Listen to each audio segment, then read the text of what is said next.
Shalom, shalom, chers frères et sœurs en Christ. Bienvenue à la Rhapsodie du samedi 29 mai 2021.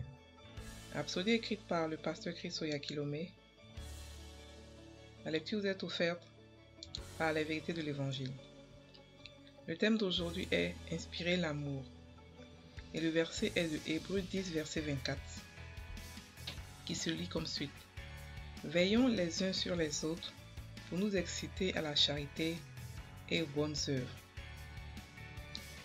Le pasteur Christ dit, dans le christianisme, nous nous incitons mutuellement à aimer, à produire des œuvres de justice.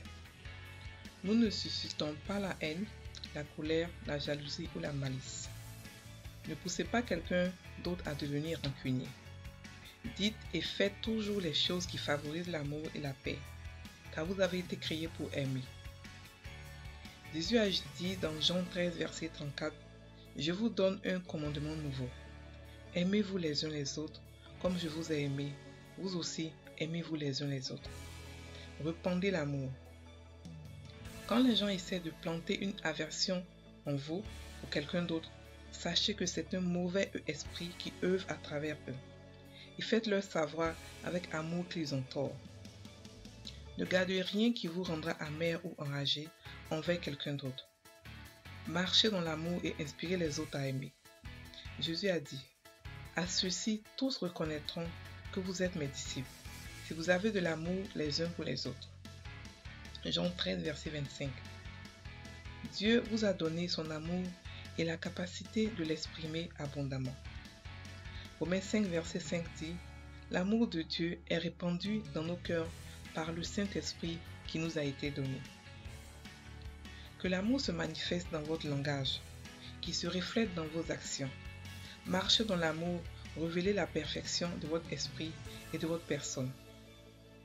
Jésus a dit dans Matthieu 5, verset 48, « Soyez donc parfaits, comme votre Père céleste est parfait. » Mais avant cela, il a dit, « Mais moi, je vous dis, aimez vos ennemis, bénissez ceux qui vous maudissent, faites du bien à ceux qui vous haïssent et priez pour ceux qui vous maltraitent et qui vous persécutent, afin que vous soyez fils de votre Père qui est dans les cieux. » Matthieu 5, versets 44 à 45.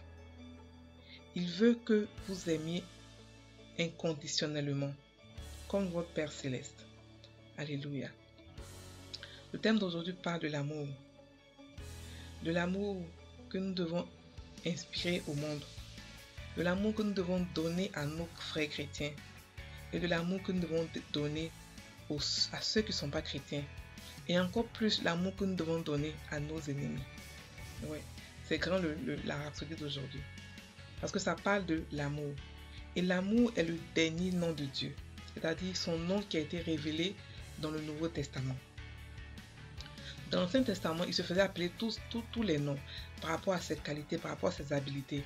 Jéhovah Jireh, Jéhovah Shalom, toutes sortes de noms. I am, tout ce que je suis. Mais dans le Nouveau Testament, il s'est révélé comme être un père qui a beaucoup d'amour pour son père, pour ses enfants.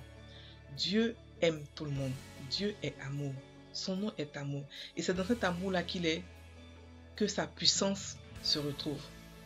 Malgré qu'il est le chef du monde, malgré qu'il a créé le monde entier, malgré qu'il a toute la puissance, il est amour. Et cet amour-là le rend humble. Le fait que cet amour-là le contraint à pouvoir se rabaisser. C'est pour ça que Jésus a été le reflet de sa personne. Jésus est venu avec beaucoup d'amour. Jésus s'est mélangé avec les gens de mauvaise compagnie d'après le monde. Il s'est mélangé avec eux. Il était tellement mélangé avec eux que lorsque il a été trahi, ils sont venus le chercher. Ils n'ont pas reconnu qui était Jésus entre eux. Il était comme ses disciples. Il était rempli d'amour. Jésus nous dit que c'est par là qu'on nous reconnaîtra. Par notre amour qu'on a pour les chrétiens, pour nos frères, pour les gens du monde et surtout pour nos ennemis. Aujourd'hui, beaucoup d'églises, beaucoup de chrétiens se critiquent, beaucoup de chrétiens se battent, se combattent. Mais ce que nous ne savons pas, c'est que nous combattons entre nous, le corps de Christ. Nous faisons du mal à nous-mêmes, pas à ceux qui sont dehors. C'est nous-mêmes qui nous faisons du mal. Imagine l'orteil qui se bat avec le nez. Ou la jambe qui se bat avec la joue. Ça n'a pas de sens. C'est le corps qui souffre, c'est le corps qui est toujours malade. Nous devons accepter de nous aimer. Nous devons, c'est même pas accepter, c'est une décision. L'amour est une décision. L'amour est une décision. Parce que Jésus a dit quoi? Il a dit que l'amour de Dieu est répandu dans notre cœur par le Saint-Esprit. C'est-à-dire que lorsque nous sommes nés de nouveau, comme lorsque nous avons été rachetés, nous sommes venus à la lumière, automatiquement l'amour de Dieu a été placé dans notre cœur. Et nous pouvons faire grandir cet amour par la décision, pas une décision, nous décidons d'aimer. Nous décidons d'aimer même nos ennemis. Jésus même nous a dit de prier pour nos ennemis. Et c'est grand. Et chaque fois que Dieu nous dit de faire quelque chose, c'est d'abord pour nous-mêmes. Pour nous-mêmes. Lorsque nous prions pour nos ennemis, nous avons le courage, c'est facile pour nous de leur pardonner. C'est facile pour nous de leur pardonner parce qu'un chrétien qui n'a pas d'amour est un chrétien qui peut tomber malade à tout moment. L'amour est parfait dans le sens que lorsque nous marchons dans l'amour, nous marchons dans la santé divine, nous marchons dans la nature même de Dieu. Nous sommes, c'est-à-dire que c'est vrai que nous sommes nés, nous sommes la nature de Dieu, mais lorsque nous marchons dans l'amour, nous marchons dans la perfection. Et un chrétien qui a beaucoup d'amour, vous ne le verrez pas malade. Parce que l'amour est comme une forteresse. Jésus nous a tellement aimés. Jésus nous a tellement aimés. Et c'est pour cela que son nom aujourd'hui est devenu grand. Parce qu'il a aimé et il s'est humilié. Il a aimé et il s'est humilié. Nous devons être ses imitateurs. Nous devons prier pour nos frères chrétiens. Nous devons prier pour nos frères non chrétiens. Nous devons prier par-dessus tout pour nos ennemis. Pour ceux qui croient, pour ceux qui ne nous aiment pas pour une quelconque raison. La seule chose que nous devons, ou j'en ai dit qui est notre devoir de faire, c'est d'aimer notre prochain. Aimer notre prochain. Aimer. Tout le monde s'aime. La Bible dit aimez votre prochain comme vous vous aimez vous-même. Aimez votre prochain. Aimons-nous. Et l'amour, ce n'est pas seulement dans la parole, c'est aussi dans les actions. Nous devons faire des œuvres charitables. Nous devons aimer Nous ne pouvons pas aller prêcher l'évangile à des gens et puis les voir avoir faim et puis et puis leur donner juste l'évangile. Non. Nous devons aussi leur donner l'amour. Nous devons démontrer notre amour par nos actions, par nos dons, par ce que nous faisons, par notre compassion pour les gens. Nous devons être remplis d'amour. Celui qui n'a pas de l'amour doit méditer sur l'amour. 1 Corinthiens 13 parle de l'amour, parle des caractéristiques de l'amour. Donc celui qui n'a pas ça, celui qui veut faire grandir son amour, doit aller chaque fois pour méditer sur 1 Corinthiens 13, pour que son amour grandisse. Et comme je dis, c'est une décision, la décision d'aimer. Même si ça fait mal, on décide de pardonner, on décide d'aimer. Et ça fait devant Dieu, c'est en cela que nous sommes parfaits. Les disciples, lorsque Jésus est parti, les disciples du Nouveau Testament, ils ont fait de grands miracles. Pourquoi? Parce qu'ils étaient remplis d'amour. Aujourd'hui, l'Église ne prêche plus l'amour. On prêche les miracles, on prêche la prospérité, on prêche tout. Mais l'amour est le court chemin pour atteindre toutes ces choses, pour atteindre la prospérité, pour atteindre la santé divine, pour atteindre toutes ces choses. L'amour est le court chemin. C'est pour cela que Jésus a manifesté beaucoup d'amour.